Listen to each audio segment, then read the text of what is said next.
हमारे क्रीड़ा प्रेमी दोस्तों को नमस्कार। ये है SRG स्पोर्ट्स चैनल और हम हैं आज कूपरेज में। मैं हूँ रणजीत दड़वी और हमारे साथ है रणजीत मटकर, जाने माने फुटबॉल खिलाड़ी जिन्होंने इंडियन रेलवेज़ का कैप्टनसी किया संतोष ट्रॉफी में, एक NIS क्वालिफाइड कोच रहे हैं और एक रेफरी भी रह चुके हैं, फुटबॉल में रेफरी। तो रणजीत, स्वागत है आपका कूपरेज। यहाँ तो आपने 50 साल पहले आपकी करियर की शुरुआत की, तो गोल्डन जुबिली ईयर है, तो इसके लिए आपको बहुत बहुत शुभकामनाएं। और आज हम फुटबॉल के बारे में बोलेंगे, लेकिन कोचिंग के बारे में। एज अ कोच आपने क्या किया, क्या करना चाहते हैं, इसके बारे में थोड़ी सी गपशप होगी, बातचीत होगी हमारे लोगों के लिए। अभी रणजीत के बारे में कहा जाए तो रिटायर हो चुके हैं रेलवे से, वेस्टर्न रेलवे की टीम को वो कोच कर चुके हैं। कितना 10-12 साल किया आपने? 22 ईयर्स, 22 साल आपने कोचिंग किया, उसके पहले 10-15 साल खेले हैं।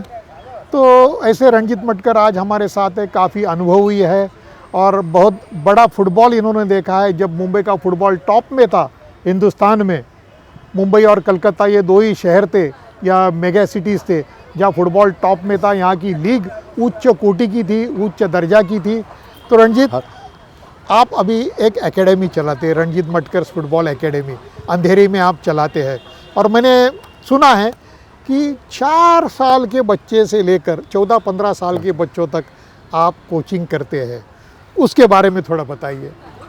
हाँ, एक्चुअल में मैंने NIS करने के बाद मुझे महाराष्ट्र टीम जो है, जूनियर महाराष्ट्र टीम का, उन्होंने अंडर 19 या 21? Under 19 BC Roy trophy. अच्छा। तो वो टीम लेके मैं डिब्रूगढ़ गया था। हाँ, और वहाँ का performance, it was excellent team. Quarter final हम लोग हार गए, लेकिन we had a very strong chances of entering till final. Semifinal तो छोड़ दो, फाइनल तक जाने के। सेमीफाइनल जो टीम रीच हो रही थी, वो भी डर रही थी हमसे खेलने के लिए। अच्छा, सामने वाली की ये आए तो क्या हो जाए। मैंने सोचा यार ये, उसके बाद मेरा लड़का उस समय वो 6th में था। हाँ। तो he was playing for Saint Blaise school, Saint Blaise Amboli का। तो मैंने सोचा कि क्यों नहीं इनको, मैंने पूछा तुम्हारे टीम को कोई कोच भी है, करते कोई कोचिंग? बोला नहीं, उस सर आते हैं ये। और मैंने बोला ठीक है, पूछो, मैं कोचिंग कर सकता हूँ, चलेगा तो मैं कोच करूँगा आपकी टीम को। तो बोले ठीक है। तो वो भी छोटा बच्चा, वो क्या पूछेगा, सर को बोला नहीं, आने दो। तो I started because it was close to my house. तो मैंने उसको कोचिंग करना जब चालू किया, तो इंटर स्कूल में उन लोग फाइनल पहुँचे पहले साल में। It was a great achievement. और जो बच्चों को मैं बताता था वो करते थे ऑन द फील्ड। मुझे याद आता है कि बच्चों को रिगार्डिंग द टेक्निक और क्या क्या करना है एंड टैक्टिक्स, उसके बारे में मैंने बताया। लेकिन वो ग्राउंड में कर पाएंगे क्या नहीं कर पाएंगे, ये एक बड़ा चैलेंज था। लेकिन वो स्टैंड में खड़ा रह के बॉम्बे स्कूल्स के ग्राउंड पे, you can give them the call because it is closer to closer. और फिर आवाज़ से उन लोग खेलते भी थे and they were playing excellent football. तो उन लोग जब ऐसी टीम फाइनल में आने के बाद हम लोग सरप्राइज हो गए। उनका उस टाइम में अंडर 16 का भी टीम, 14 का भी टीम फाइनल में आया। एवरेस्ट गोंसाल्विस, अभी उसका एक स्पोर्ट्स की दुकान है उसकी। महिंद्रा को हॉकी खेलता था वो, हमारा भी दोस्त रहा वो। तो काफ़ी अच्छी टीम की परफॉर्मेंस हुई, तो मज़ा आया। फिर बाद में सेकेंड ईयर उन लोग, इतने लड़का भी मेरे ख्याल से खेलता था, मेरे साथ आया था, इंटर यूनिवर्सिटी के लिए आया था, वो भी अच्छा हॉकी प्लेयर था। दादर 11 को भी बॉल खेला और जूनियर महाराष्ट्र को भी गया था। और उसी समय में हॉकी में भी वो अच्छा खेल रहा था। तो मैं जब सोचा कि मैं क्यों नहीं छोटे बच्चों को कोच करूं रिटायरमेंट के बाद। ये उसी समय में मुझे याद आता है कि एक बिपिन बोल के करकेरा सुरेंद्र करकेरा बिपिन मेमोरियल चलाता, फुटबॉल चलाता था। तो मैंने देन नेचुरली आफ्टर रिटायरमेंट मैं उसको एफिलिएट हो गया उसके साथ। तो मैंने बोले देखा बच्चों को अंडर 16 का उन लोग, तो मैं बोला यार 4 साल से जब चालू करेंगे तो बच्चा खेलना अच्छा 4 इज द राइट एज आपके। एक्चुअली 9 के बाद परफेक्ट एज चालू होता है, क्योंकि he can receive the order Yes. And he can get it done on the ground, क्योंकि उसको कितना समझ में आता है वो बहुत इम्पोर्टेंट, बहुत इंपॉर्टेंट है। और वो एग्जीक्यूट कर पाता है क्या नहीं, दैट इज अ ग्रेटेस्ट लेकिन चैलेंज। 4 साल की उम्र में जब आएगा तब उसको वो जो लाइकिंग है ना, it is a natural thing. हाँ। 4 साल में कोई बच्चा लेफ्ट से खेलता है, कोई राइट से खेलता है, कोई हेडिंग भी अच्छा करता है। अच्छा, they got a inborn talent, inborn जिसके पास उनका है। क्या है, उस समय तक उनकी माँ जो है वो उनका फर्स्ट कोच होती है। फर्स्ट वो जो बताती है वो करते वही हैं। बच्चे करते हैं। वो घर से आके दौड़ना, यहाँ वहाँ हाँ, भाग हाँ, के करना, हाँ। वो उनका अच्छा ये रहता है। तो बराबर। Usually they are doing it in such a way कि लड़कों को देख के आप ताज्जुब हो जाएंगे। अभी एक लड़का जो है, मैंने कोचिंग किया उसके बाद, वो लड़का ही सिलेक्टेड फॉर द रिलायंस का जो है अच्छा। अंडर 11 के लिए वो Under सिलेक्ट 11 हो गया है। तो मैंने बोला और इससे क्या चाहिए, और अपने क्या को? चाहिए। When they are doing some progress, that is the good thing. अब मुझे ये बताइए, आपने तो NIS किया जो कि नेशनल इंस्टीट्यूट ऑफ स्पोर्ट्स है हमारा, नेताजी सुभाष चंद्र- NIS। NIS. तो करीब करीब 25-30 साल पहले आपने ये किया। Yeah. तो वहाँ कैसे आपको वो ग्रूम किया जाता है, कोचेस को कैसे ग्रूम किया जाता है? 40 years back, हाँ। आप बिलीव नहीं करेंगे, क्योंकि क्या होता है, it is only for the purpose of coaching to the players player. And for their rehabilitation. अच्छा। बहुत से आपने अभी हमने पहले एक इंटरव्यू में कहा था हाँ। कि भाई प्लेयर क्या करेगा आगे, आगे this is the same thing, Same he has to thing. Do NIS so NIS. That he can do coaching. लेकिन आप बिलीव नहीं करेंगे, मैं इंडियन रेलवेज का कैप्टन होने के बावजूद मुझे ये पता नहीं था कि how many parts of the foots are use for touching the ball और फॉर टेक्निक यूज कितने या ढंग से किया जाता है। यानी टोज यूज करना है कि इन स्टेप करना है। Especially the football, the total football is played by a inside of the foot, inside of the foot. because it is the largest part of the foot, wherever it can touch वो ball रुकने वाला ही है। Control होने का Control chances ज़्यादा है। सो आपको उसके लिए ये जो सीखने को मिला वहाँ NIS जाने के बाद, तब तक तो क्या होता है और क्यों यूज करता क्यों है यूज करते यही हैं, मालूम नहीं। कैसे यूज करते हैं वो And पता it is for नहीं the short passes. We were knowing it short pass देना है, चलो inside हाँ। of the foot करते हैं, but accuracy is more in that. कैसे And the होगा? quickness is more. टच का फोर्स का। कितना होना चाहिए, इम्पैक्ट कितना ये लेना नहीं, चाहिए। वो क्या है कि उसकी एक्यूरेसी इज वेरी इंपॉर्टेंट। क्या है कि you becomes an authority once you are having a technique, आपको मालूम पड़ा and how to use it, how to demonstrate it और कैसा करके लेना है बच्चों दैट से। Is very important. That is very क्योंकि फुटबॉल जो है, हम लोग बोलते हैं फुटबॉल खेलना, लेकिन the stance is very important. Stance. That is a standing position and the running position. अब रनिंग पोजीशन में आपको बॉल समझो आपके साइड में डालना, तो it is very difficult, but when you are standing in position आप बॉल रोक सकते हो। रोक सकते हैं। रनिंग पोजीशन में ball आपके मूविंग में इसमें moving जरा में निकल जाएगा। कठिन होता है। दूसरी बात यह है कि आपका अधिकतर ये है कि कंसंट्रेशन जो है, हाँ। आपको बॉल का सेंस ऑफ फीलिंग आना चाहिए पैर के अंदर कि बॉल ट्रैप कर रहा है। So you must see the opponent ball यहाँ ट्रैप कर रहा है, आपको मालूम है कि मेरे पैर में लग गया है। So that feeling actually NIS का मतलब ये है कि वहाँ पहले ये सीखना है कि आपका जो 5 सेंसेस है, 5 senses, 5 senses, it should be very active. यानी जो कि आँख, नाक, कान सब। Touch, touch is the last touch is the last one. So ये सब आपको जब मैनेज करेंगे, then you can play better football, any sports, any sport. तो यहाँ क्या होता है कि यहाँ आपकी फीलिंग जो है, NIS में बेसिकली ये जो टेक्निक की जो ये है, वो 90 डेज में आपको कंप्लीट 3 महीना टेक्निक ही सिखा, टेक्निक ही सिखाते हैं शुरू में, बेसिक टेक्निक। उसके बाद सब कुछ एडवांस। बाद सब कुछ, बाकी 6 महीने फिर बाकी का आपका सब होगा।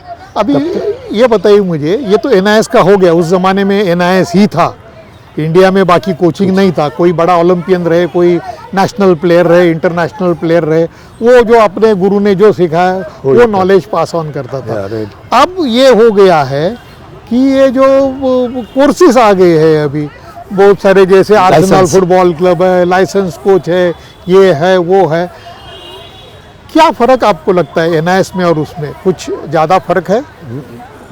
मेरे ख्याल से तो टेक्निक जो है, टेक्निक कोचेस को आना ही चाहिए, आना ही चाहिए, it is a must, must. Otherwise you should not do coaching. Yes, क्योंकि टेक्निक है, आप उसको बेसिक बता नहीं पा रहे हैं। जब अल्फ़ाबेट्स उसको मालूम नहीं तो आप उसको लैंग्वेज कैसे सिखाओगे? लैंग्वेज कैसे सिखाओगे? It's alphabets only. Alphabets only, basic बोले तो अल्फ़ाबेट्स ही है, आप सही। उसको वो टेक्निक नहीं सिखाओगे तो वो कर ही नहीं पाएगा, कर ही नहीं पाएगा। क्योंकि the standing on the foot is very important. हाँ, बेस बेस पक्का उसका होना बहुत चाहिए, important पक्का होना चाहिए। क्योंकि क्या है, फुटबॉल आफ्टर ऑल, और दूसरा बेस एनआईएस में ये सिखाया जाता है, क्योंकि आप you are both the legs should work, not that one foot you are working, दोनों right and left, and that is in NIS का एडवांटेज है, क्योंकि आपको स्पोर्ट्स मेडिसिन वहाँ पढ़ाया जाता है, स्पोर्ट्स मेडिसिन भी विच पढ़ाया इज जाता नॉट है। Done with this license people. Okay. License people का बेचारों का क्या उनका होता है कोई स्पोर्ट्स दोष मेडिसिन नहीं। में? स्पोर्ट्स मेडिसिन में आपको, जैसा अभी स्पोर्ट्स मेडिसिन एक्चुअली क्या होता है कि इट इज जस्ट लाइक आपका मेडिसिन जो है, डॉक्टर्स क्या बताते हैं कि आपको डॉक्टर्स इंटरनल क्या हो रहा है क्या नहीं हो रहा है। जब स्पोर्ट्स में हम लोग गिर जाते हैं तो अपने को जो इंजरीज, एक्सटर्नल इंजरीज होती है, तो नहीं, इंटरनल इंटरनल भी होती है, दैट इज वेरी इंपॉर्टेंट। अच्छा, इंटरनल इंजरीज कैसी हो गई और क्यों हो गई, that is very important one. जैसा अभी मैंने आपसे, बिकॉज हमारा थोड़ा सा कॉम्बैट स्पोर्ट्स में आएगा, हम लोग बॉडी टू बॉडी खेलते हैं, body to body, just like a boxing, contact sport, हाँ, कॉन्टैक्ट स्पोर्ट। तो वो क्या होता है, कहीं स्टैंपिंग हो गया, कहीं कुछ हो गया तो कॉन्टिशन, एल्बो लगाया कॉन्टिशन का अंदर, तो कॉन्टिशन मीन्स उसके ऊपर आपका अंदर से इंजरी से दबाव आया, तो अंदर का जो कैपिलरीज है वो बस्ट हो जाता है। Okay, it is just like a water का नल का पाइप फूट गया, अच्छा, अंदर इंटरनल चालू हो गया तो वैसा ब्लीडिंग अंदर थोड़ा, होता है। बाद में ब्लीडिंग होने के बाद थोड़ी देर के बाद आपको मालूम पड़ता है वो डार्क हो जाता है, ब्लू हो जाता है। तो स्पोर्ट्स मेडिसिन ये पहले बताता है, जैसा आपको इंजरी हो गया यू अप्लाई द आइस, आप आइस अप्लाई करो, आप ठीक हो जाए। 48 hours you should apply only ice, after that only any other treatment you have to give. So NIS में वो एडवांटेज है वो कि एक आपको advantage बच्चों को अगर इंजरीज जो है ऑन फील्ड इंजरीज है उसका ख्याल रखने के लिए आप उसको गाइड कर और सकते हैं। कौन सी इंजरी हो सकती है वो भी है, advance you have to tell them कि आप समझो अभी ब्लॉक टैकलिंग कर रहे हैं, that means you are tackling with your inside of the foot, तो आपका नी शायद उसको लग सकता है, उसका नी आपको लग सकता है, जर्क हो सकता है, यू मस्ट क्लैश हो दैट, सकता है, you must see that you have to withdraw this upper side of this block. आप भले टैकल कर रहे हो but knee should not touch, you must take care. ऐसी चीजें एनआईएस में सिखाया जाता है। और फिर उसके बाद हम लोग को जो टेक्निक है स्पोर्ट्स कोचेस का, वो बॉल ऊपर से लेना या बॉल ड्रैग करना, ये सब कोचिंग का पार्ट है, एडवांस, क्योंकि बॉल का नेक्स्ट पोजीशन क्या है, ब्लॉक करने के बाद you must get a position of a ball because you have tackled it, तो tackling is very important, tackling is very important. तो कोच के बारे में हम आपके पूछ रहे थे, जो एनआईएस में आपके इंस्ट्रक्टर रहे या जो भी आपके गाइड रहे, वो जर्मनी में 3-4 साल रहे थे, तो उनके बारे में थोड़ा कुछ बताइए। हम हमारे साथ जो कोचेस थे, एक्चुअली हमको वहाँ 4 कोचेस थे। अच्छा, एक कोच जो थे वो सिर्फ laws of the games, football के rules, laws of the game, बस उतना ही उनका कंसर्न, थियरी, हाँ, और थियरी एंड प्रैक्टिकल भी ग्राउंड पे दिखाते होंगे। और दूसरा कि ये जो 3 कोचेस थे वो हमको पूरा फिटनेस वगैरह का ओके ये करवाते फिटनेस, थे, क्योंकि मॉर्निंग सेशन और इवनिंग 2 सेशंस वहाँ होता था। कोच फिजिकली भी फिट होना चाहिए। और दूसरा उसमें जैसा मैंने आपको बताया कि अलाइड सब्जेक्ट्स जैसा स्पोर्ट्स मेडिसिन, फिर फुटबॉल का बेसिक जो है वो, तो ये जो फुटबॉल थियरी ये सब हम लोगों को 9:30 से दोपहर को 1 बजे तक classroom we were 35 students in all. उस समय में एक गुरदेविंदर सिंह था, ये पंजाब पुलिस का stopper back, Arjun awardee, Gurdev उसी साल को उसको मिला था, ही वॉज विथ अस। अच्छा, तो हम लोग जब ये काका सर, TS काका, तजवीर सिंह काका बोल के अमृतसर के लेने वाले थे, he was one of the best player and the best coaches at that time in India. In NIS also. In NIS also. तो NIS में वो हमारे साथ फुटबॉल शाम को खेलते थे, मैच खेलते थे. अच्छा. He was playing with us. हाँ, So he was so good. वो फ्री किक जो मारते थे ना, हाँ, तो मुझे याद आता है हम लोग 5 गोलकीपर्स थे total अच्छा. उसमें. उसमें मैं एक इंडियन एयरफोर्स का था, एक ITBP का गोलकीपर था और एक आर्मी का गोलकीपर आर्मी था. का. ओके. ऐसे हम लोग 5 गोलकीपर थे. हाँ. तो मुझे याद आता है कि हमें पांचों को गोल मारता था, कोई सेव नहीं कर पाता था उनकी फ्री किक. तो इट वाज सो. तो वो जर्मनी में रहे थे. जर्मनी में रहे थे. किकिंग का उनका एक्सपीरियंस इतना सॉलिड था कि he could have played in some team. उस ज़माने में तो ये बहुत सी टीमें थी. पंजाब में तो 2 टीम. पंजाब में बहुत थी. लीडर्स था, JCT था, पंजाब पुलिस, BSF. तो बहुत चांसेस थे. अभी आपको पता है वहाँ का BSF का जो ये था प्लेयर था नरेंद्र गुरु. मणिपुर का जो अच्छा.